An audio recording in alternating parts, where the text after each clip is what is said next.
Okay, so the file it should be when you take a copy of this object, it should be on the objects folder first. So it should be an object that is given by this little yellow square that's called 20210121. So this is the object, but then you need to put this object in the world first in your lawn like this, okay? And then you need to right click on this again on your object, on your copy, and you say open, and then you click copy to inventory. Okay, and when you say copy to inventory, then there should be a new folder that is placed here. Look, it ended up here, right? And that is where you are going to find the object, the folder. If you have any, if your inventory already has a lot of things, you can click here on recent. Okay, and this filters your inventory by the recent things that happened in your inventory.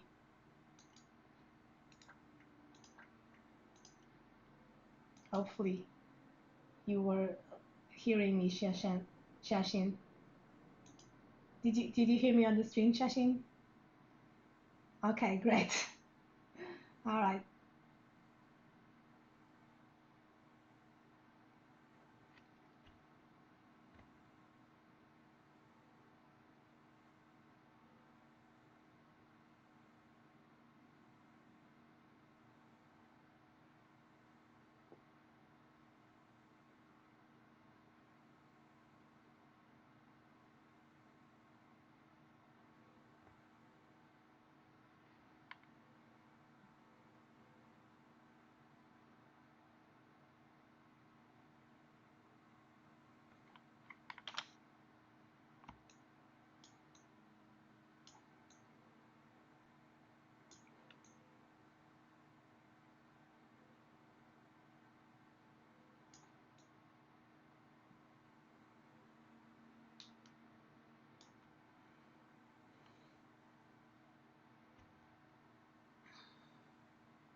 All right, come on over. Time to start again.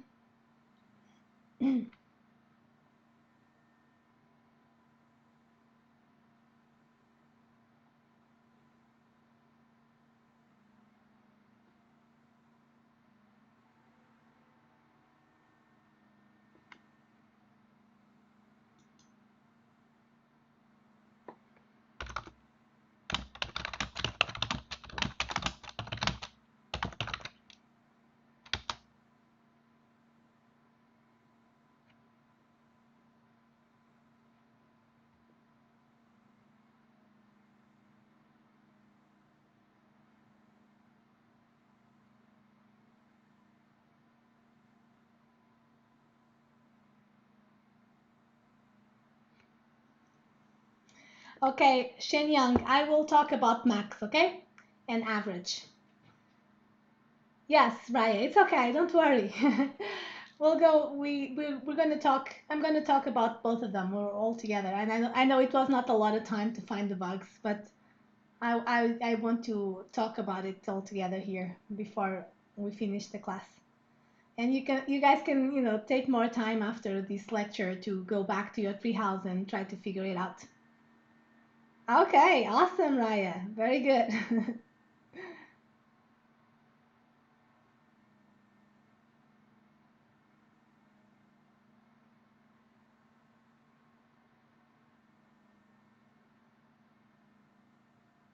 Okay, so let me go back here.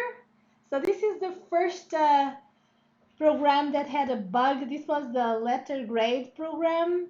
That it seems all good and dandy, but it doesn't work very well on the edges. So if I run it and if I enter like 90, for example, this should give me, this should be an A, so it should be a 4, but it ends up not being a 4. It ends up being a 3. Okay. Okay, so who can anyone can type and tell what the problem is? What's the problem here? I know that many of you found this bug. Actually, it's a series of bugs.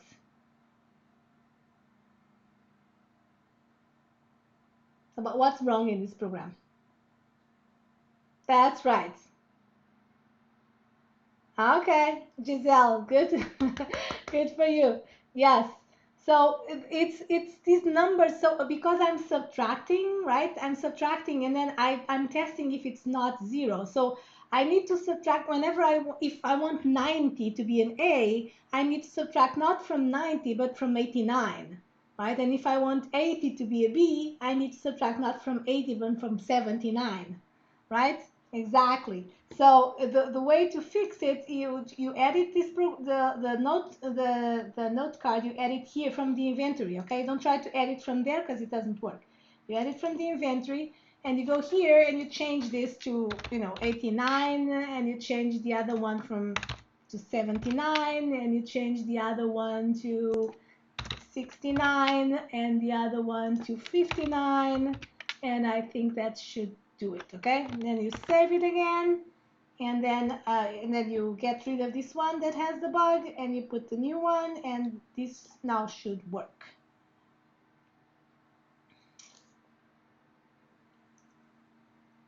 So if I run this one for 90, let's see what happens.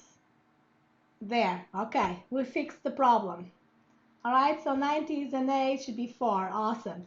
The other problem, and I don't know, there was not enough time. I understand that. Let me just go through it and give you some hints for what might. I don't know if any of you had enough time to find the bug.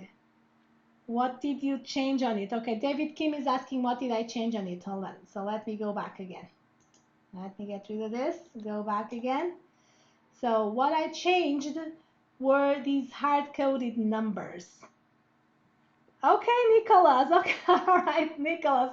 Awesome. Let's go. We'll go to the second program in a second. So what I changed in the first one is that, for example, on line 2, I originally it had set R1 to 90.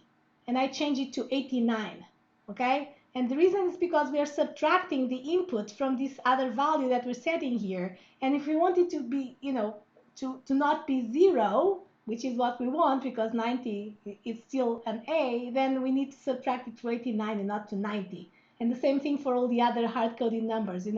On line 6, it was 80, but we should instead put 79. All right, this is what I changed in this program. Okay, you can then go back and try it out by yourselves. So the other program, the average 2, and I know, as I said, not, there was not enough time, but I know that at least one of you has found the bug.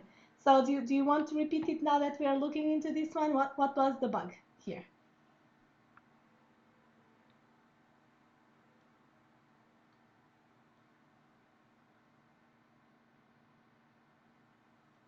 So this one doesn't quite work because let me show you how it doesn't work. If I run it, I do, for example, between 90 and then I do it again. I enter another number, for example, 90, okay? And then I enter another number. Oh, I think I read it wrong. Let me start. So I enter the number 90, then I enter, for example, the number 92, and then I enter the number 94. So I entered 90, 92. This should be 90. Oh, there's one more. Okay, fine. 96. It's 4 numbers. The average of this should be, yes. Okay. The average of those 4 numbers should be 93. But it's 24. It's completely wrong. So the average here is wrong, right? So I entered the numbers 90, 92, 94, 96. The average is 93, and I got the result 24. This is incorrect. And so the problem here, as Richie and Nicholas already pointed out, is that the jump that is going on in here on calculating the average, the jump, if not 0, is sending the program back to line 10, and it should be sending the program to line 11. Okay, so I'm this line over here where I'm jumping, it's jumping to the wrong line. It should be jumping to line 11. And then again, I'm just telling you, you should go back now to your treehouse and carefully see why, what's wrong when you jump to line 10. Why is this not working? What is it that is messing things up? In fact, it is messing things up. So if I change the program here and I change it to jump to line 11 instead of line 10, then this is going to work correctly. Let me show you.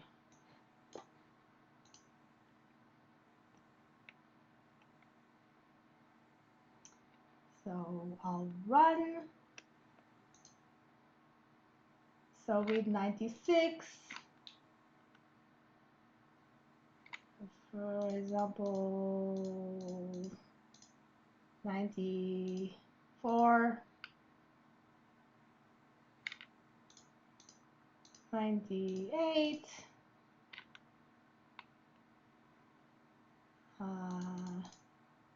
92, and this is somewhere in the 90s. The average is somewhere in the 90s. 2, 4, 6, probably 95.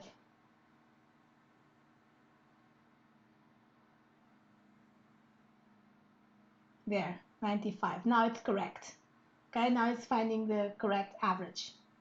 And by the way, so this program is a very good basis for one of the programming that you have to do for the project 1. Okay, it's not exactly the same thing, but it gives you an idea for how to compute the average of numbers. In this case, it's only 4 numbers. In your case, it's a variable number of numbers. But in between the exercises that I showed you for the jumps in the beginning of the lecture and this one, you should be able to put it together.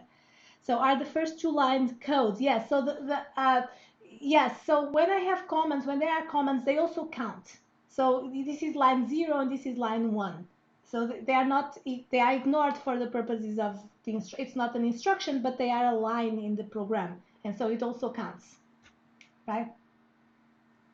And when you are developing these programs, whenever you have to jump to a certain line, you can count it in the text editor, but then once you download it once you put it into this panel over here, you will see the line numbers and you can verify whether you did the right thing. Okay. All right, so that's what I wanted to talk over, so that everybody is more or less on the same page. What you need to do. So let me talk about the maximum. Okay, so one of the programs that you need to do is the average of a certain number of numbers. Another one is to find the maximum. So for finding the maximum, obviously you're not going to add the numbers, because that's not what the maximum is. The maximum is like this. If you have okay, hold on. Anna has a question. What does JINX mean in the program? J-I-N-Z means jump if not zero. Okay, it's one of the branching instructions of the machine. And let me just point out to you. Let me take this from here. If you go here to the project, and if you follow the link to the complete instruction set of the machine, you have everything explained here, all the instructions, including branching operations. But then you also have 3 videos, and these are the videos that I keep tracking how many people have watched those videos. Okay, there's 3 videos over here that basically explain how how these operations work and how you can use them. Okay. So make sure, if you forget what I said here, you can watch this lecture again, because it will be available on YouTube in a few minutes. But you can also watch these videos that are right here on this page that has the instruction set of the machine, okay? So jump if, J-I-N-Z means jump if not zero. It's one of the branching instructions, all right? So now let me talk about the maximum. So the maximum is another program that you need to do. So what is the maximum? The maximum is if you enter, for example, 92, and then you enter another number, 95, and another number, 96, and another number 2, then the maximum of those 4 numbers is, I think, 96, right? It's the maximum number that was entered. So how are you going to do that, right? So there's many ways of solving problems with programs. So that's one thing that you will find out. It's not just one way. There are many ways of doing it. But perhaps in the case of the maximum, perhaps what you should do is that you take a number, and then the first number is going to be the maximum so far, right? So you say that this is the maximum, and you decide that the first number is the first one is the maximum, and then you get the second number, and then you're going to compare, right? You're going to compare. So how do you compare? There's no relational operations here. So all there is additions and multiplications and subtractions. So what would be the right operation here to compare the numbers if one is bigger than the other? Is it a sum? Anybody want to type what would be the right operation to try to compare the numbers? Do you think you'll get anywhere if you use a add one with the other? Subtraction, exactly right, Raya. Yeah, subtraction is the right thing, right? So you subtract one from the other, and then you will see, exactly, Akin. You will see if you get a 0, it means that either the numbers were the same, or the first one was smaller than the second one, right? Remember that in this machine there are no negative numbers. So if you subtract something from a smaller number, you get the negative number. It means you get a 0, right? So if you get a 0, it means that you found one of them actually was the maximum. I don't know, depending on how you compare. But now you are capable of comparing. It's you subtract and you check if it was 0 or not. If it's not 0, then you know that the one that you subtracted from is greater than the one that you subtracted to, right? So that's sort of how you go at trying to find the maximum. Okay, does that clarify things? Is there only one right program? No, Raya, that's a very good question. In general, when we're writing programs, there are many ways of doing the same thing. And there are perhaps certain ways that are better than others in terms of performance. Maybe it takes fewer instructions to do. But at this point, we're not worried about that. Okay, just make sure that it does the correct thing. And then the whole thing about programming and software engineering is that then we want to worry about those other things. How fast does it do and things like that. But that's not what we're worrying about here. Another question. Do I have office hours? Yes, I do. I have office hours at 2:30. Okay, from 2:30 to 4 today.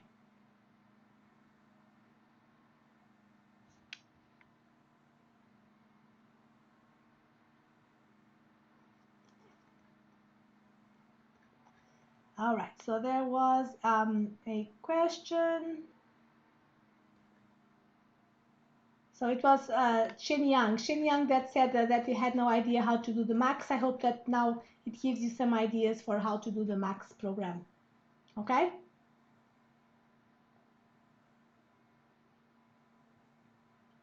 All right. So oh, wait, before you go, don't forget to check in for those of you who haven't done it yet. Um, all right. Someone in the chat, okay, in Twitch said, do we have to make the program stop inputting after 8 numbers? You mentioned that we can assume to have a smart user who doesn't put any more than 8 numbers. So I would like you to stop accepting input after 8 numbers, okay? Now that I explained how to do that, I would like you to do that. Okay? So another question, how do peer reviews work? Do we correct each other's program if we got something wrong? Yes, please. Yes. If you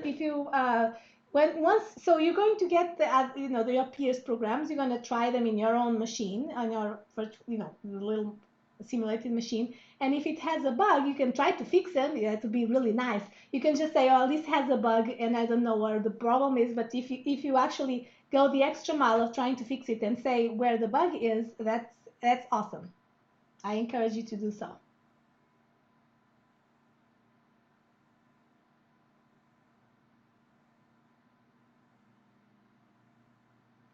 All right, so I do have office hours today at 2:30, to 4. I'll be waiting for you guys there. See you all on Piazza and next week here. Bye.